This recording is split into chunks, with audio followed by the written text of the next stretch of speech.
Yeah. So y'all know how you reach that point in your life where you realize like that you are where you are because of not because of nobody else but yourself. Like the situation you in at that moment is not because God. It was not because the person that you marry. It's not because of nobody. It's because of you. That's what I'm going through right now. I'm going through the fact that everything, all this stuff that's happening, like where I am right now is all because of me. Don't get me wrong, I trust God, I'm with God 100%. I want to serve Him more, and that's who I want to please in my life. But where I'm at right now today, like my situation, it's all because of me. Because when I first was finding out about the Lord, I knew certain stuff was wrong. Like, I knew fornication was wrong. And because of my fornication, I ended up having a child out of wedlock and marrying a man who I shouldn't have been marrying. But once you cross that threshold, you're married. Like, it don't matter the reason why you got married or what. You're married. And so now I'm sitting here. We continue to have children because I thought I was trusting God. So we continue to have children. So now we got 5 children. And now he's in prison, and I'm here with my 5 children. I don't know what we're going to do next. I guess we stay here. I don't know.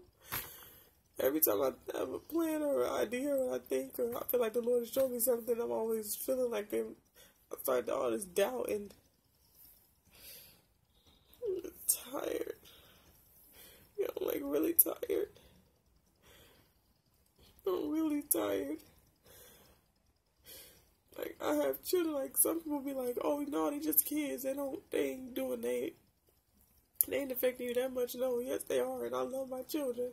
It's a lot on one woman to take care of 5 children. It is. I don't care if she stay at home, she stay at home with the children. I don't care if she go to work and then she only sees children in the evening, or she a daycare worker. I don't care. It's hard. Hearing them yelling, screaming, hollering, and saying they want to knees and feeling guilty like a mom guilt, like you can't help them and everything, and you start to realize that. And it kind of like all started with like me thinking my husband was coming home, and he's not coming to the halfway house, by the way. Is it something stupid that he did? I guess. He may have to do more time, and I'm just sitting looking at my life, and then like some stuff is changing in the house, so it's like I have no option but to be with people, like to follow after people and live with people.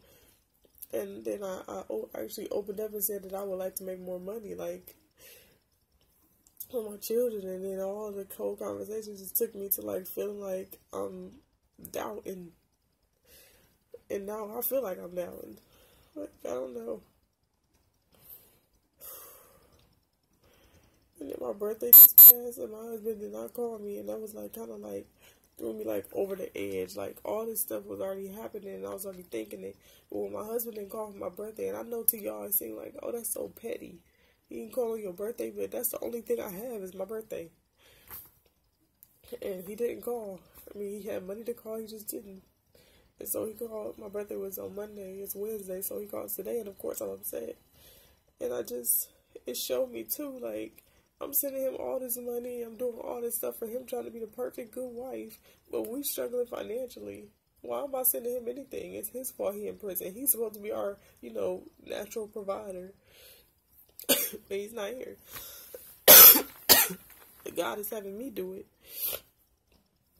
Which I'm thankful to the Lord. It's just like, I can't continue to send him money and put money on his books and phone and all that stuff. I can't even make my ends meet. Like, I'm struggling.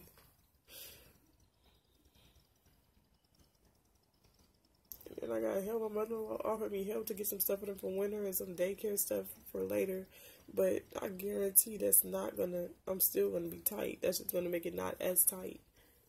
Like, instead of having $5 left over, I may have $20 left over at the end of the month.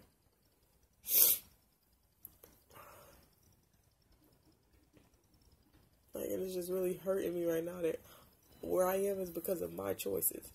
Like, I made a choice to continue having children. It's not my husband's fault. I made that choice. I said, let's just trust God. he made the choice too. He still let trust God too, but I gotta take responsibility for my part in all of this.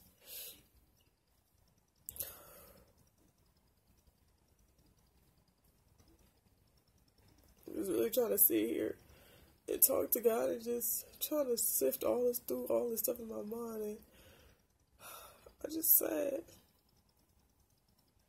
I don't like where I'm at right now. Not physically in the natural. I'm talking about here. This place. This mind. This mental space. I don't like it. It's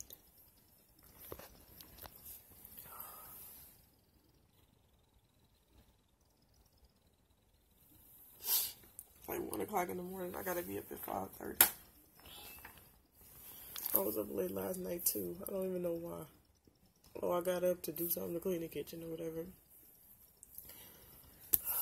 It's just so much responsibility about to be thrown on me all at once. Like, I already work, I already got my children, and I clean the kitchen. That's it. Now it's about to be, I go to work, you know, I take care of my children, I clean the kitchen, I clean the bathroom, I'm cleaning outside. It's like, y'all know y'all, to y'all, it makes it like, that's so small though, that's so petty. No. I am so tired. Like, that's another reason I was ready for him to go to the halfway house so he can do his part. So to lift kind of like some of this weight off of me. And I know we're supposed to take our weight to the Lord, but I'm talking about like actual weight, like going to work, feeding the kids, going grocery shopping, like all this stuff. It's hard to bear all of that.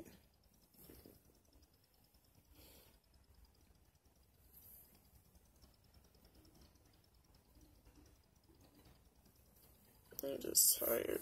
I'm really tired. I'm really tired. Like, sleepy. Like, I just want a season of rest. I was just really ready for the burden to be lifted, for us to start off new and fresh and all that stuff. And now I'm just angry at myself. Not condemnation, but like a realization of my actions. Like that every action I take affects me greatly in the future. But even the little teeny weeny small stuff affects me immensely in the future. And right now it don't look like it. Like even me right here, even me sitting right here, just sitting right thinking like this is gonna affect me in the future. It's gonna affect me, it's gonna affect my children, it's gonna affect my future. Just this little moment in time. It's gonna affect my future, it's gonna affect my way of thinking. So anyway, I wrote my husband a letter basically stating that I'm not going to be sending him any more money because we're not financially stable. And if he don't know I love him by now, then he ain't going to never know. Just really tired. Like, I never get a full night's rest. If I do, it's like 6 hours. I don't think y'all understand, like, my oldest is 7. My youngest is 2. So since I've had my first child, I haven't had, like, where I could rest. Like, up early every morning since my baby girl was born. My big girl was born. And then even I feel like people can relate, they can't. It's weird trying to get people to relate.